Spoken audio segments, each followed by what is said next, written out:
Bayangkan ini Myanmar. Jeneral berkuasa, opium sintetik membiayai perang, rampasan kuasa berulang, pembersihan etnik cipta kem pelarian di luar.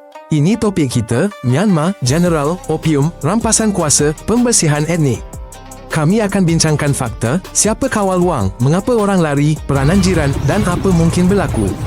Sejak pertengahan abad ke-20, Myanmar diperintah tentera. Tentera kuasai bandar besar dan pendapatan. Di gunung dan hutan, pertempuran serta sekatan jalan berlaku. Orang lari dari rumah, mata wang tempatan jatuh, perniagaan tutup, bantuan tak selalu sampai, pendapatan dari jet, delima, gas, kayu berharga dan juga penyeludupan dadah. Selagi tentera pegang kementerian penting dan wang, kuasa awam lemah, perjanjian mudah gagal.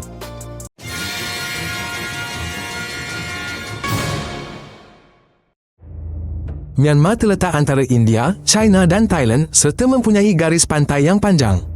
Di dalamnya, terdapat banyak gunung dan hutan tebal. Sukar bagi kerajaan untuk membina jalan dan menjaga ketenteraman di sana. Semasa zaman British, pelabuhan dan landasan kereta api dibina. Namun, pelbagai etnik dengan kepentingan berbeza kekal dalam satu negara. Selepas penjajah pergi, perjuangan merebut kuasa dan sumber bermula. Negara mewarisi infrastruktur itu, namun ia tidak mendapat peraturan yang jelas dan menyeluruh untuk semua. Beberapa tahun selepas merdeka, tentera pimpinan Ne Win mengambil alih kuasa di Myanmar dan mengisytiharkan laluan mereka ke sosialisme. Perniagaan swasta dihentikan, syarikat asing berundur, harga dan perdagangan ditentukan oleh kerajaan. Kilang-kilang terhenti, rak kedai kosong, negara itu ditutup secara efektif. Rakyat miskin, tentera pula mengukuhkan struktur ekonominya. Tempoh ini meninggalkan institusi yang lemah dan kebiasaan menyelesaikan pertikaian secara paksa. Walaupun pasaran kemudian dibuka semula, kebergantungan pada pasukan keselamatan tidak pernah hilang. Tentera Myanmar bukan sahaja pasukan bersenjata. Ia juga rangkaian syarikat, ban dan projek. Dalam perlembagaan, pihak tentera memastikan tempat mereka di parlimen. Mereka juga mengawal Kementerian Keselamatan. Apabila ahli politik awam cuba meluaskan kuasa, tentera campur tangan dan merampasnya. Rampasan kuasa menjadi alat biasa. Mahkamah dan peraturan pilihan raya sering melayani kepentingan pihak berkuasa. Oleh itu, pilihan raya yang jujur pun tidak menjamin perubahan. Usaha melemahkan pengaruh tentera dihadapi dengan penangkapan dan larangan. Pada akhir tahun 80-an, protes melanda bandar-bandar besar Myanmar dan ia ditindas dengan kejam. Pada tahun 2007, Sami Buddha turun ke jalanan dan pihak berkuasa sekali lagi menggunakan kekerasan. Insiden ini menunjukkan masyarakat sedia menentang dan tentera sedia mengekalkan kuasa walau apa jua harganya. Sejak itu, tunjuk perasaan besar-besaran sering disertakan dengan penahanan dan pemotongan komunikasi. Ketidakpercayaan antara rakyat dan pasukan keselamatan kekal mendalam. Di Myanmar, tinggal etnik Bama, Karen, Kachin, Shan dan kumpulan besar lain. Mereka mempunyai bahasa, tradisi dan pandangan yang berbeza tentang kuasa. Selepas merdeka, beberapa pemimpin menuntut otonomi luas. Rundingan sering gagal dan pertempuran meletus di gunung serta hutan. Garis hadapan hampir tiada. Pergaduhan berlaku dekat kampung dan jalan. Orang ramai bersembunyi di hutan atau kem. Perang berpanjangan ini menghalang pembinaan sekolah, hospital dan jalan raya. Ia juga mendorong komuniti kepada pendapatan haram dan pengumpulan cukai. Pegunungan Timur Laut Myanmar adalah sebahagian daripada segitiga emas. Popi untuk opium telah lama ditanam di sana. Kemudian, makmal sintetik termasuk metamfetamin muncul. Ini melibatkan wang besar dan rantaian yang teratur. Reagen, pengawal laluan dan orang dalam di sempadan diperlukan. Pegawai rasuah dan kumpulan bersenjata mendapat sebahagian daripada pendapatan ini. Selagi negara lemah dan perang berterusan, sukar untuk menyekat rantaian ini. Aliran ini mengalir ke pasaran jiran. Di kawasan itu, kebergantungan terhadap pendapatan ini meningkat. Di Myanmar, jet, delima, gas dan kayu berharga menjana wang besar. Penghasilan dan perdagangan sering dikendalikan oleh struktur berkaitan tentera dan lingkungan mereka. Lesen dan kontrak diperoleh oleh orang dalam, manakala cerun musnah dan pencemaran kekal kepada penduduk tempatan. Jalan raya dan sekolah muncul perlahan. Ketelusan sangat kurang. Kawalan ke atas lombong, hutan dan pelabuhan memberi tentera wang tanpa kawalan parlimen. Maka, asas ekonomi menyokong kuasa politik. Ini mengukuhkan pergantungan rakyat kepada pasukan keselamatan. Aung San Suu Kyi menjadi simbol penentangan damai Myanmar dan mendapat kemasyhuran dunia. Apabila peluang terbuka, partinya memenangi pilihan raya. Rakyat berharap lebih banyak kuasa awam.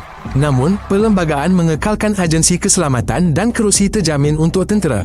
Reputasi pemimpin terjejas teruk oleh reaksi terhadap krisis minoriti Muslim di barat negara itu.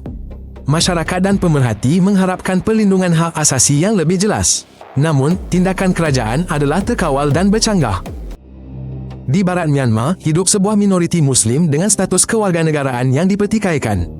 Permusuhan antara komuniti telah lama memuncak. Pada akhir 2000-an dan kemudian berlaku serangan. Ada juga operasi balas oleh pasukan keselamatan.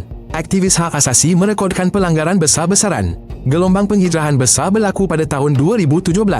Ramai orang menyeberangi sempadan ke Bangladesh. Di sana, kem-kem pelarian telah dibina. Organisasi antarabangsa menggelar ini pembersihan etnik. Tanpa penyelesaian isu kewarganegaraan dan keselamatan, kepulangan mereka masih diragui. Pada Februari 2021, tentera Myanmar kembali berkuasa. Mereka mendakwa ada pertikaian pilihan raya. Pemimpin awam ditahan, parlimen dibubarkan. Protes besar-besaran dan gerakan ketidakpatuhan sivil bermula. Tindakan balasnya keras, tembakan, tangkapan, perintah berkurung dikenakan. Sesetengah aktivis bersembunyi. Kumpulan etnik bersenjata pula bertambah kuat. Ekonomi merosot, mata wang jatuh. Banyak syarikat membatalkan projek. Keyakinan masa depan pudar. Ramai keluar negara dan berpindah dalam negara. Selepas rampasan kuasa, pemerintah Myanmar kerap memutuskan talian mudah alih dan internet. Mereka juga menyekat platform dan menekan media bebas. Wartawan dan penulis blog mempertaruhkan kebebasan demi laporan mereka. Laman berita ditutup, memaksa orang ramai beralih ke sembang sulit dan rangkaian luar talian. Sekatan ini mengganggu pembelajaran, perniagaan dan hubungan dengan keluarga. Namun, aktivis mencari jalan alternatif, menerbitkan panduan dan video. Kawalan maklumat menjadi medan pertempuran baharu. Akses kepada komunikasi kini isu keselamatan, koordinasi dan kelangsungan hidup. Beberapa aktivis awam Myanmar telah menubuhkan pasukan pertahanan diri. Formasi etnik lama pula semakin kuat. Drone komersial, peranti buatan sendiri dan senjata ringan kini digunakan. Pihak tentera membalas dengan serangan udara dan serbuan. Situasinya berbeza di setiap wilayah. Bandar-bandar besar dikuasai tentera. Namun di luar bandar, gerila dan pentadbiran tempatan beroperasi. Sekolah ditutup akibat pertempuran. Jambatan runtuh dan ladang terbiar. Rundingan terhenti. Pihak-pihak tidak saling percaya. Mereka bimbang kehilangan pengaruh dan pendapatan. Projek China penting bagi ekonomi Myanmar. Saluran paip minyak dan gas melintasi negara ke barat daya China. Jalan dan kemudahan pelabuhan turut dibina. Beijing mahu kargo dihantar tanpa gangguan. Oleh itu, ia berhubung dengan pemerintah pusat dan kumpulan tempatan yang berpengaruh. Pelaburan membawa pekerjaan dan infrastruktur. Namun, penduduk sering percaya manfaat utama dinikmati syarikat besar dan orang berkuasa. Jika pertempuran meletus berhampiran projek, pengangkutan dan pembinaan akan terhenti. Majoriti penduduk Myanmar beragama Buddha. Ada kumpulan yang menekan umat Islam dan minoriti lain. Mereka menggalakkan undang-undang menentang perkahwinan campur dan pertukaran agama. Mereka secara terbuka menyokong tindakan keras pasukan keselamatan. Ini merenggangkan hubungan antara komuniti dan menghalang dialog. Apabila pemimpin agama ditarik ke dalam kancah politik, kompromi menjadi lebih sukar untuk dijelaskan kepada penyokong. Konflik tempatan boleh merebak ke seluruh negara. Negara jiran Myanmar dan ASEAN menyeru dialog serta pengurangan keganasan. Persetujuan 5 perkara dicapai, hentikan keganasan, mulakan rundingan, lantik utusan khas, pastikan lawatannya dan benarkan bantuan kemanusiaan. Beberapa negara telah mengenakan sekatan terhadap syarikat serta dana terkait tentera. PBB dan pejuang hak asasi manusia mendesak agar bekalan senjata dihentikan. Peluang akan muncul jika rundingan sebenar bermula dan akses tentera kepada pendapatan tidak terus berkurangan. Jika anda rasa ini menarik, sila langgan agar tidak terlepas keluaran baharu. Kami ringkas dan padat.